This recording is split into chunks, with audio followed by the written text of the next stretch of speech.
There we go. Sorry about that. Now it's just, with the Marine Corps, it's just like, instead of going to another ship, you go to the Marines. I was with the Marines in Okinawa. I was the Marines in Korea.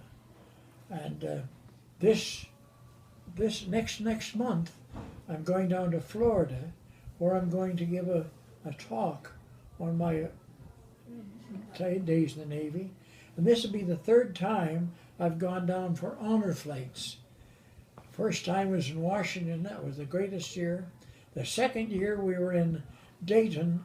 We were at the Wright Aeronautical Center, where we were celebrating the Wright brothers and their trips to North Carolina.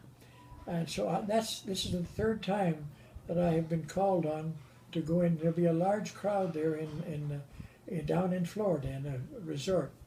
And the thing that people say, well, what about, are you proud to have been in both? And I said, absolutely. I said, the worst of all was in oh gosh, my mind. Korea? Just a minute now. The worst of all was in, oh Lois, where was it? Guadalcanal. Now, the worst of all was in Guadalcanal. We lost a lot of corpsmen. I lost people that I knew in our corps school there. Why did we lose so many in Guadalcanal? Well, up until that time, when we went into the service, into the Marines, we wore a Marine uniform with the Navy insignias. And one of the insignias that I had was a big red cross, because I'm a corpsman. Now, and we didn't realize at the time, but they found out later, that the Japanese were told, when you go into battle, you aim for the man with the red cross. Because if you can do away with him, the other troops they have no medical department. That's why we lost so many. So today we have the caduceus. The caduceus is what we wear in our uniforms. Can you tell the story? Nana my mom likes to recall the story, she doesn't enjoy it, but the time when you got your papers in the middle of the night and you were told you had to leave that day. Can you share about Yes. Now you might have to back up on this one now. Andrew. You might have to back up on this one. You know, when we were growing up with the 4 children, I mentioned that 3 children at that time. Brian wasn't born. We lived in San Diego, and I was at the Navy Hospital in Long Beach, or San Diego. And we never went too much. You were talking about what we did and so on. But oftentimes we'd go out to a drive-in movie. There'd be the 3 of us, 3 children, and Lois and I. We loved to do that. We couldn't afford to bring in a babysitter. In those days, we lived in a Navy housing project. We went to see this picture, and I think it was the bridge in the River Kwai, if that was the name of the picture. I can't remember, but I believe it was. Well, we came back to the house at about 11:20, and again, Diane picked up Marilyn. I didn't pick her up, but escorted her into the house, helped her in. That was always her responsibility. I picked up Susan. She was sound asleep. I put her into bed. So then Lois and I sat in the front room. And Lois says, I've got a sweet roll out in the kitchen. I'll put on the coffee. Well, that was a great idea. So we sat down about 25 minutes to 12. It was midnight. And we were having this coffee and talking about the movie. And there was a knock at the door. And I looked at Lois and she looked at me. Who would be calling us at this hour in the morning? Almost midnight. So I went over and I opened the door, and there was 2 shore patrol officers. Are you Robert Creer, Chief Robert Creer? She said, yes. Well, we've got your orders. I said, come on in, fellas. So they came in, and I said, what do you mean you bought my orders? I never had orders delivered. And he says, these orders are so highly rated that they had to be delivered by hand, and we have to tell you that you have to report to the hospital no later than midnight this date. It was 11:45. We were at our house. We were 17 miles away from there, from the hospital. I couldn't possibly be there at midnight. So I called up the hospital and I said, I can't make it. It's 11:45. I can't do it. So the man that was having the duty was a friend of mine, and he says, Bob, what I'll do, I'll put in that you called to make sure that you're not, overly, and I'll call you. But get down here no later than 6 o'clock. Do you want me to send some transportation? I said, absolutely. I've got my car, I'm not going to take it down. Lois couldn't drive the car. She'd have to learn to drive on her own. Next morning, 6 o'clock, down we went. Got down there, and when I got down there, I was joined by about 60 different corpsmen. They were all corpsmen, and they all had the same orders. And I found out that the total number of them would be over 110 corpsmen when we met our flight in San Francisco. We got underway from San Diego, flew to San Francisco, and we met the other 100 corpsmen. And we boarded our transportation, and by early that evening we were underway, and we didn't know where we were going, why we were going, nothing.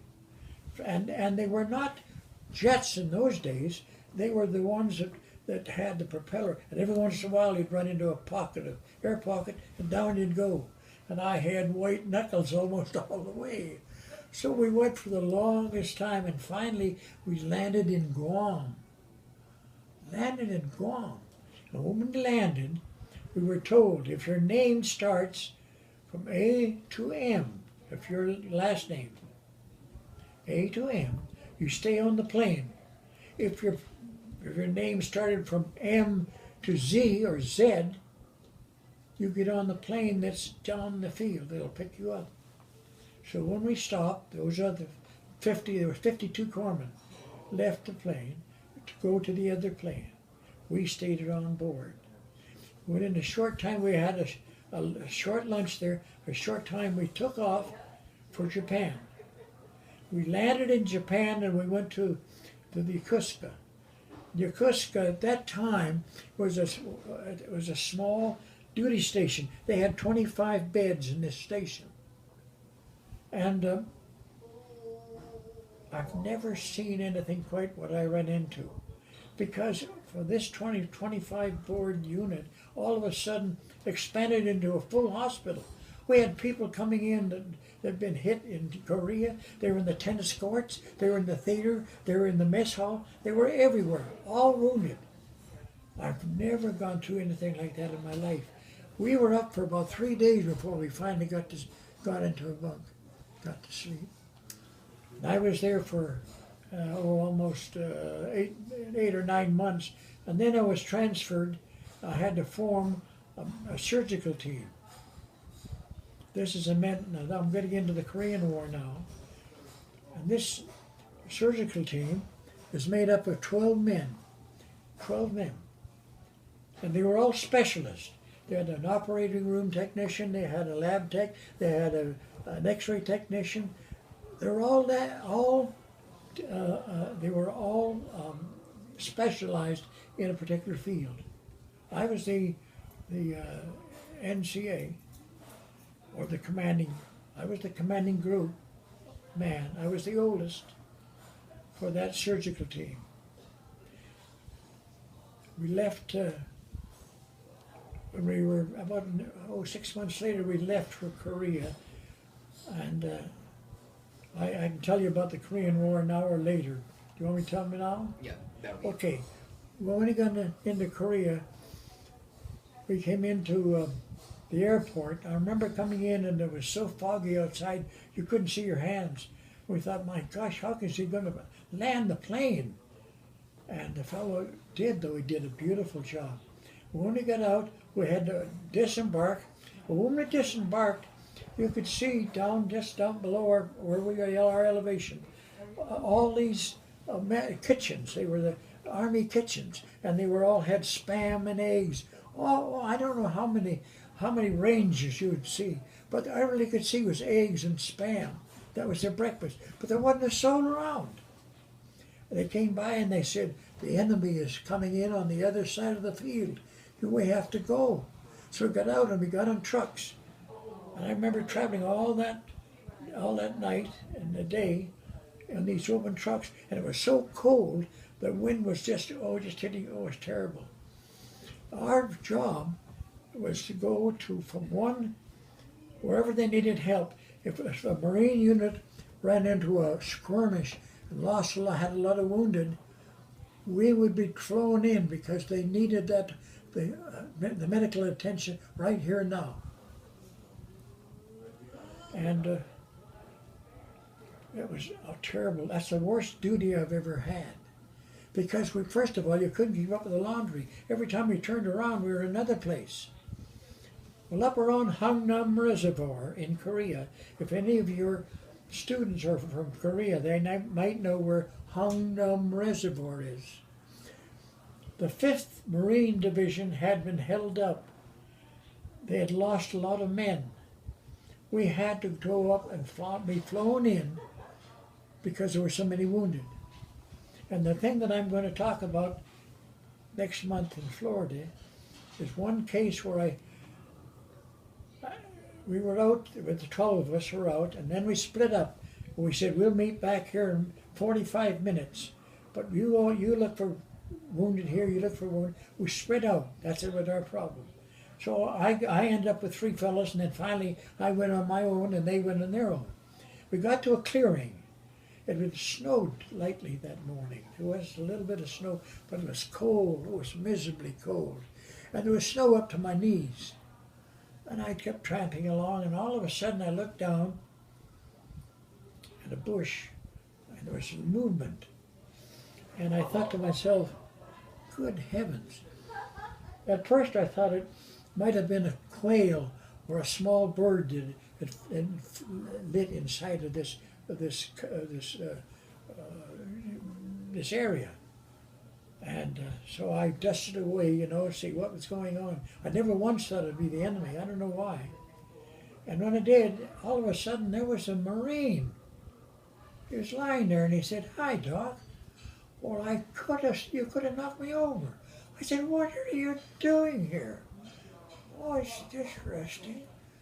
And I said, "Well, aren't you frozen like that?" "No," I said, I'm comfortable. I did all that was necessary. I gave him a morphine syringe shot. I treated him for shock. I put a blanket around him. And as I put the blanket around him and put it underneath, I knew that I had a lot of problems in my hand because he was riddled with bullets. What kept the man alive, I don't know. So I talked to him for the longest time, and I thought, oh my gosh. So his name was John. He was married. He had 2 children. They lived in West Virginia. So anyway, I said, well, I'm going to leave your BAR gun. A BAR is a Browning automatic rifle. It's a great big heavy gun. And if anybody in your class who has studied war or studied weapons, they'll know it's a very heavy gun. Here's this fellow, about 6 foot high, weighed about 140 pounds, skin and bone. And he managed this great big gun. And anyway, to make a long story short, I said, well, I would leave this gun out here so that when they come up, they'll know where you're at.